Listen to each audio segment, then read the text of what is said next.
आज आज ही का दिन में आपको बिहार में बक्सर के एक जगह में जो है आपका ये मगध एक्सप्रेस है। ये मगध एक्सप्रेस क्या कहता है, अच्छी स्पीड में जा रही थी आपका दिल्ली से इस्लामपुर की ओर, और रघुनाथपुर एक स्टेशन पड़ता है बक्सर में, वहां पर कपलिंग टूटने से, कपलिंग जो है क्या होता है इसके बारे में हम बताएंगे भी आपको, और भी ट्रेन के बहुत सारी चीजों के बारे में आज बता ही देंगे आपको कि कैसे क्या होता है, कैसे एक्सीडेंट हो जाती है। तो बक्सर के रघुनाथपुर में जो दिल्ली से इस्लामपुर जा रही थी मगध एक्सप्रेस, इसके कपलिंग टूटने से ये दोनों जो कोच है एक या बोगी है एक दूसरे से अलग हो गए। लेकिन ये बताया जाता है कि लोग जो है उसके अंदर, जो कोच के अंदर जो लोग थे उसमें किसी भी तरह का क्या कहता है भगदड़ तो मची, लेकिन किसी भी तरह के हादसा अभी तक सामने नहीं आया है। लेकिन इतना जान लिया कि कपलिंग टूटने से दो बोगी एक दूसरे से, ट्रेन का आधा हिस्सा अलग और आधा हिस्सा अलग हो चुका है, ठीक है। और ये मगध एक्सप्रेस है और ये जा रही थी कहाँ, तो आपको दिल्ली से इस्लामपुर की ओर, और इसके बारे में हम आपको दिखाएंगे कपलिंग क्या होता है। कपलिंग होता है एक बोगी को दूसरे बोगी से जोड़ने का। साइड बफर होता है, अभी हम आगे में आप साइड बफर भी देखोगे। साइड बफर के नीचे एक चैन टाइप का होता है और उस चैन टाइप का एक पाइप टाइप का होता है। एक पाइप दूसरे पाइप से अच्छे से कनेक्ट होता है, जिससे ट्रेन को एक बोगी से दूसरे बोगी से जोड़ा जाता है। लेकिन बताया जाता है कि वो जो कपलिंग था वो कपलिंग बहुत ही पुराना था, बहुत जर्जर था, जिसके वजह से स्पीड में जब ट्रेन जा रही थी उस ट्रेन की स्पीड के बीच में ही वो टूट गया और बोगी, आधा बोगी अलग और आधा बोगी अलग हो गया, जिससे बहुत बड़ा हादसा बिहार के बक्सर में होने से बचा, जो कि ये मगध एक्सप्रेस का था। आगे हम आपको ये भी बताएंगे कि कौन कौन से पार्ट्स को किस नाम से जानते हैं, किस पार्ट्स का क्या काम है और क्या पार्ट्स को कैसे हम देखते हैं, और कैसे ट्रेनों में जो हम अलग अलग पार्ट्स को देखते हैं, अलग अलग तरह की चीजों को देखते हैं, इससे हमको जानकारी कैसी किस टाइप की मिलनी चाहिए, सभी आपको आगे में मिलेगा। तो बने रहिए वीडियो पे। वेलकम बच्चों, आप सभी का स्वागत है हमारे एयर क्लासेस में। जैसा कि आपको पता है, आपको बैकग्राउंड में दिख रहा है कि हमारे पीछे एक ट्रेन का पटरी है, ट्रेन चल रही है, पोल्स है, वायर है, सब कुछ है ना। तो आज हम आपको ऐसे ही ट्रेन के बारे में कुछ अमेजिंग फैक्ट, आपको इंटरेस्टिंग फैक्ट लेकर आए हैं जो आपको जानना जरूरी है और आप जानने के लिए एक्साइटेड भी होते हो, है ना। बहुत सारा चीज ऐसा है ट्रेन में लगे हुए हैं, ट्रेन के पोल्स के पास है, ट्रेन के पटरियों के पास है, स्टेशन के पास है, जो हम सोचते हैं क्या कैसा क्यों है। तो इसके बारे में आज हम जानेंगे कि क्यों ऐसा होता है, क्यों पोल्स के बीच में पास नंबर लिखे रहते हैं, ट्रेन के बोगी में लाइट्स जो होते हैं वो कैसे होते हैं, क्यों उसको कोई चोरी करके अगर घर में लेके जाता है तो नहीं लेके जा सकता है, या पे लेके जाता है तो उसके काम के ना हो। इन सभी फैक्ट्स को आज बारी बारी से हम देखेंगे। चलो देखते हैं। देखो, पहला जो हम जानेंगे आज हम जानेंगे ये जो आपको दिख रहा है ये व्हील है कि नहीं, इसे ही हम एक्सल भी कहते हैं। क्या कहते हैं इसे हम कहते हैं एक्सल, ठीक है। इसको हम बोलते हैं एक्सल, ठीक है। और जो आप बोगी जानते हो ना, बोगी आप सोचते हो बोगी किसको बोलते हो, आप बोगी बोलते हो जो आपको जिसमें आप बैठते हो उसको सोचते हो कि बोगी। एक्चुअली में बोगी वो नहीं है, उसको बोलते हैं कोच। अभी हम आगे दिखाएंगे भी कि कौन सा कोच है, कोच या कार बोलते हो उसको। एक्चुअली में बोगी हम इसको बोलते हैं, ये जो व्हील है, ये जो एक्सल है, इसको बोलते हैं बोगी।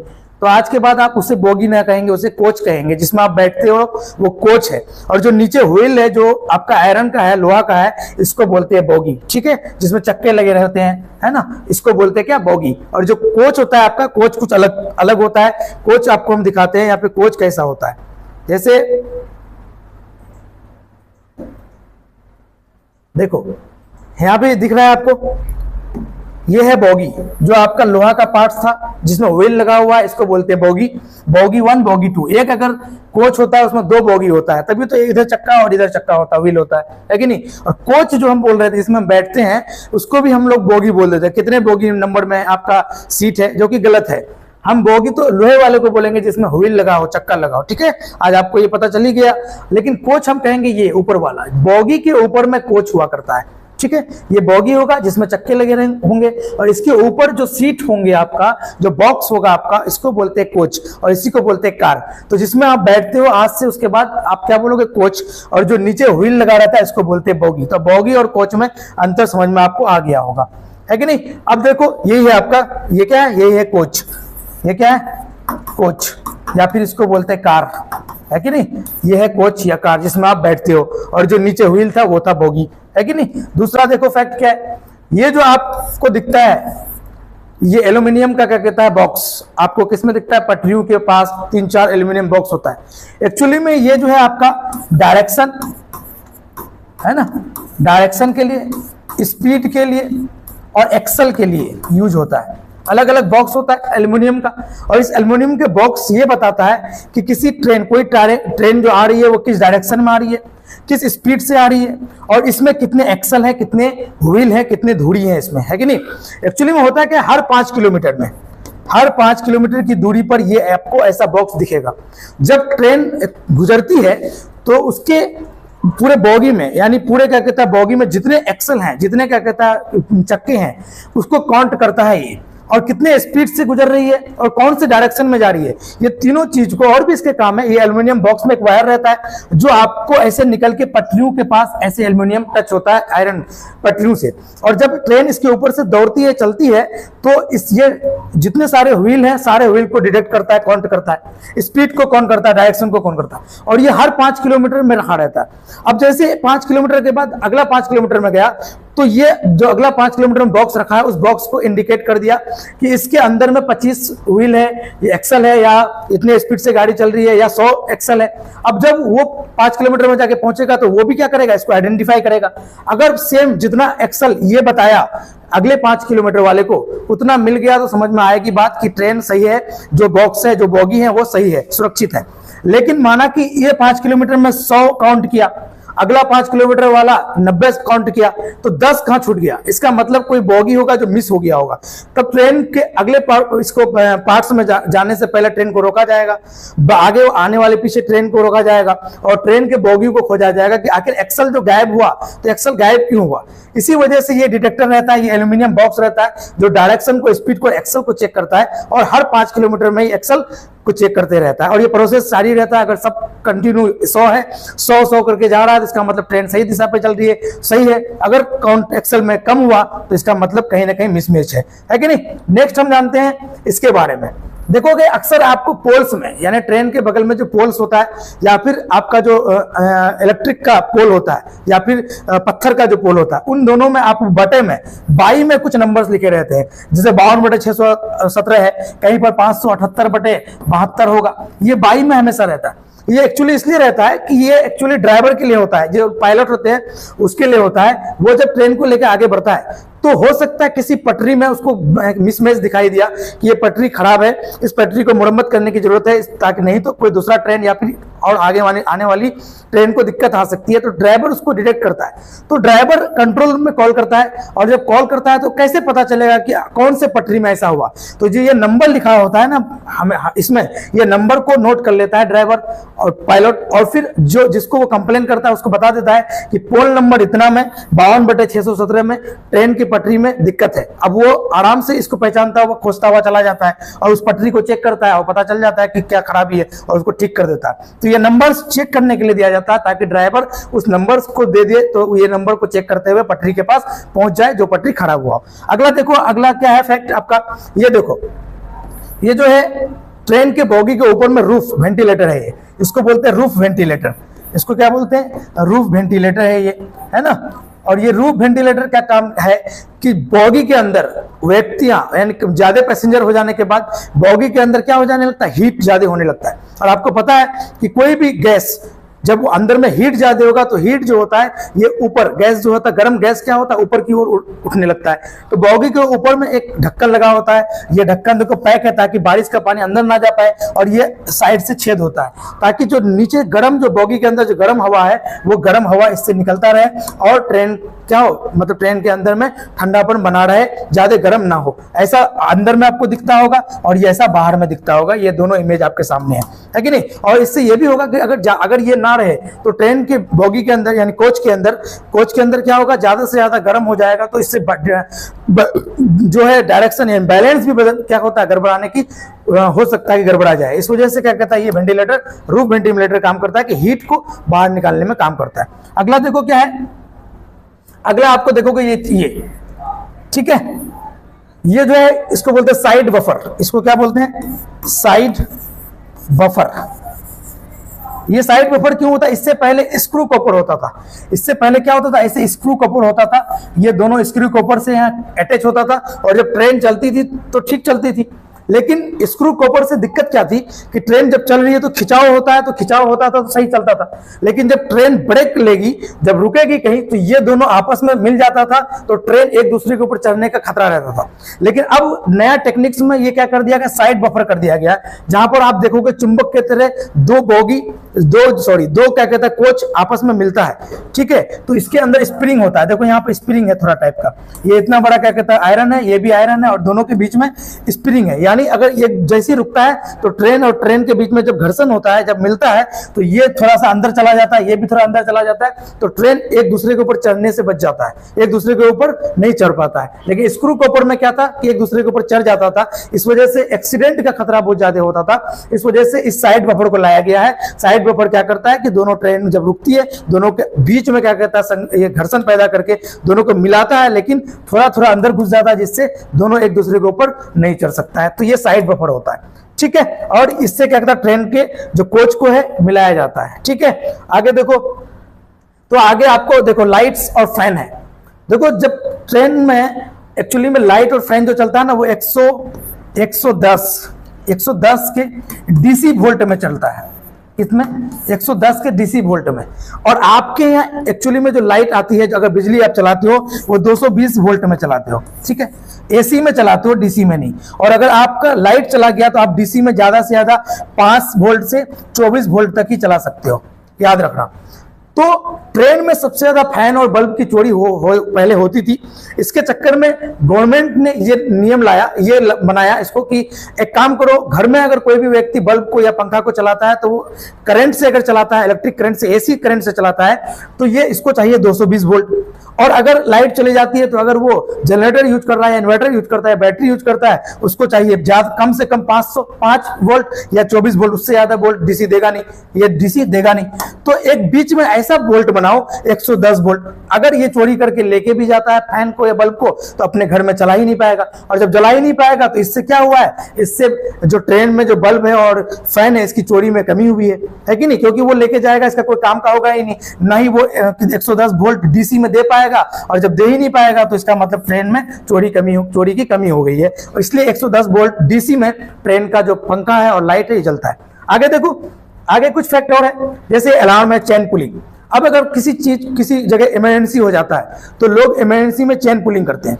और जब चेन पुलिंग करते हैं, तो चेन पुलिंग करते ही ट्रेन के ड्राइवर को जो है, पायलट को जो है पता चल जाता है कि किसी ने बोगी में, किसी ने कोच में क्या करा है, चेन को पुलिंग किया है।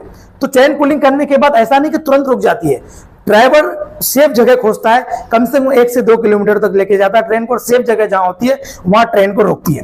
अब ट्रेन को रोकने के बाद ड्राइवर को कैसे पता चलेगा कि कौन से बोगी से चेन पुलिंग हुआ है? तो ये क्या करता है, सिर्फ उसको इतना इंडिकेट होता है, उसके जो मशीन लगा हुआ रहता है उसके आगे में, जिससे वो ड्राइव करता है, उसको इतना पता चलता है कि कोई चेन पुलिंग किया है। अब जैसे ही चेन पुलिंग किया है, तो ट्रेन को सेफ जगह में जाकर रोकेगा।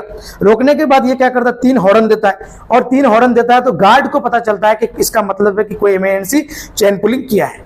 और गार्ड उतर के क्या करता है, हर बोगी के आगे में सबसे गेट है, गेट के पास चेन पुलिंग अलार्म होता है। और वो अलार्म क्या होता है, लटक जाता है। अलार्म होता है इस तरह का, रेड कलर का, और ये लटक जाता है। तो जब बोगी चेक किया जाता है, गार्ड जब बोगी को चेक करता है, तो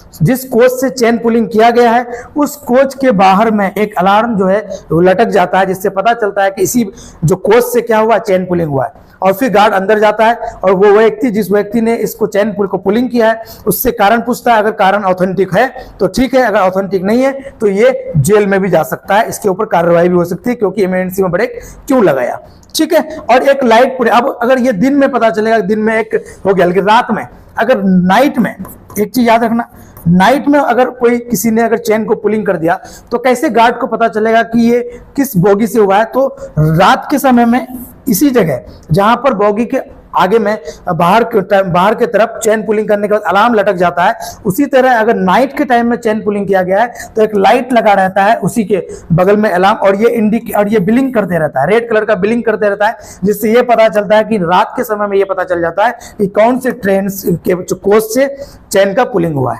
अंडरस्टैंड? आगे देखो, आपको ये दिख रहा होगा, ये किसी भी बोगी के पायदान के पास, ये देखो आपको पायदान दिख रहा है ना, ये पायदान जहां से आप उतरते हो, वहां पर एक शॉर्ट फॉर्म लिखा होता है SF और LF। ठीक है, या SF और एक LF लिखा हुआ रहता है। इसका मतलब है ये होता है lift gear, LG lift gear. Lift gear का मतलब है ये ट्रेन को अगर कभी खराब हो जाए, ट्रेन की कोच अगर खराब हो गया, इसको मुरम्मत करना है, तो जब वो जाता है मुरम्मत के लिए, ठीक है, शोरूम में अगर जाता है, तो वहां पर क्या होता है कि इसको जब ठीक करना होता है तो ये LG लिफ्ट गियर मतलब लिफ्ट करो, उठाओ, ठीक है। ट्रेन के किसी भी जगह से नहीं ना उठा देगा, अगर उठा देगा तो पिचक जाएगा, खराब हो जाएगा। तो इंडिकेटर रहता है कि LG लिफ्ट गियर, तो जो मशीन होता है वो यहीं पे लगता है और कोच को उठा देता है, बोगी से अलग कर देता है। बोगी तो आपको पता ही हम, जिसमें धूली लगा रहता है, तो बोगी से कोच को उठा देता है और कोच उठाने के बाद इसमें मुरम्मत करता है। दूसरा है होता है ये SF, इसको बोलते हैं यहाँ पे वाटर, जो पानी होता है। देखोगे आप जो स्टेशन में, सब स्टेशन में पानी भरने के लिए नहीं होता है, बड़े बड़े स्टेशन में देखोगे कि जैसी ट्रेन रुकती है तो वहां पर जाकर वहां के जो गार्ड होते हैं, वहां के जो कर्मचारी होते हैं, वो ट्रेन के जो बॉक्स होता है उस बॉक्स में पानी भरता है, तो कहीं भी पानी ना भर दे, तो इसलिए एक यहाँ पे इंडिकेटर रहता है SF। यहाँ पर क्या होता है कि उसको खोलकर, ढक्कन को खोलकर जो पाइप लगा रहता है उस पाइप को डाल के पानी को भरा जाता है, टैंकी में उसका पानी को भरा जाता है। ये इंडिकेटर है, ताकि इसी इंडिकेटर को समझकर कहीं पानी भरा जाएगा और कहीं से कोच को उठाया जाएगा, ठीक है। आगे देखो, तो आगे और कुछ नहीं है, लेकिन आप ये समझो कि वॉशरूम का पहले के जमाने में, पहले के टाइम में जो ट्रेन हुआ करती थी, उसका वॉशरूम क्या था कि आप वॉशरूम करेंगे तो डायरेक्ट पटरियों में उसके जो गंदगी है वो पड़ता था, जिससे क्या देखा गया कि पटरियों में जंग लगने की खतरा ज्यादा होती थी, सबसे ज्यादा जंग लग जाता था। और उससे स्टेशन, अगर कहीं स्टेशन में रुक गया और कोई व्यक्ति वॉशरूम करने लगा तो वो स्टेशन भी गंदा होता था। तो अब के टाइम में आपको ये पता चलना चाहिए कि आपके टाइम में क्या हुआ है। तो आपके टाइम में एक्चुअली में, आपके टाइम में ना ऐसे करके एक क्या हुआ है, एक टैंक लगाया गया है और इस टैंक में बैक्टीरिया को डाला गया है, ठीक है। यानी जिसमें आप वॉशरूम करेंगे उस वॉशरूम के नीचे में एक टैंक लगा होगा, टैंकी लगा होगा, और इस टैंक में बैक्टीरिया डाला गया है, जिसे हम बायो, है ना, ये जो बायो टैंक बोलते हैं, इसको बायो टैंक इसलिए बोलते हैं क्योंकि जो इसमें वॉशरूम में जो भी गंदगी है इस टैंक में फुल होगा, और इसमें बैक्टीरिया इसलिए डाला गया कि ये बैक्टीरिया उस गंदगी को डिकम्पोज करेगा, खाएगा और उसको डिकम्पोज करके गैस बना देगा। जब कोई चीज डिकम्पोज होता है उससे गैस निकलती है, और जब इसको खाएगा तो ये सुखाएगा इसको, है ना, शुष्क करेगा और डिकम्पोज करेगा। डिकम्पोज करने का जो गैस होता है, इस गैस को रिलीज कर दिया जाता है और टैंकी खाली होते रहता है। इस वजह से अब के टाइम में खुले में नहीं होता है कि वॉशरूम करेंगे और आप पटरी में गिरेगा, ऐसा नहीं है। अब जो है एक टैंक बनाया गया जिसे बायो टैंक बोलते हैं, इसमें बैक्टीरिया को डाला गया है और ये बैक्टीरिया क्या करता है, इसको डिकम्पोज करता है, डिकम्पोज करके गैस छोड़ते रहता है कि नहीं। अब आगे देखो, एक चीज आपको ये दिखेगा, एक्स का निशान, ट्रेन के लास्ट के बोगी में एक्स का निशान दिखेगा आपको, लास्ट के बोगी में। ये इसलिए होता है ताकि स्टेशन में पहुंचते या ट्रेन जब भी गुजरती है तो जो स्टेशन मास्टर होता है या कोई भी व्यक्ति जो कर्मचारी होता है वो ये देखकर पता चल जाता है उसको कि अब ट्रेन के पीछे और कोई बोगी इसमें नहीं था। अगर ये निशान ना दिखे तो इसका मतलब है कि कोई बोगी मिस है और उस बोगी को खोजने के लिए फिर से ट्रेनों को रोका जाता है, बहुत सारी प्रक्रिया है, फिर उसको खोजा जाएगा कि कहाँ पे ये दिखा था कहाँ पे नहीं दिखा गया, क्योंकि इसका मतलब ये है कि इसके पीछे और कोई बोगी नहीं है, ये ट्रेन का लास्ट बोगी है। और इससे असंतुष्ट हो जाता है स्टेशन मास्टर कि ट्रेन जो है ये सही जा रही है और सही सारे बोगी सुरक्षित हैं, ठीक है। ऐसे ही बहुत सारे फैक्ट हैं ट्रेन के बारे में, ये ही नहीं है। आपको इसके बारे में और भी कुछ नॉलेज चाहिए, आप कमेंट में आराम से लिख सकते हैं और आपके कमेंट का जवाब हम वीडियो के माध्यम से जरूर देंगे। और ऐसी इंटरेस्टिंग फैक्ट के लिए आप हमारे चैनल को सब्सक्राइब करें और बेल आइकन दबा दें और लोगों तक ये पहुंचाएं ताकि आपको भी ऐसी जानकारी मिलती रहे। धन्यवाद।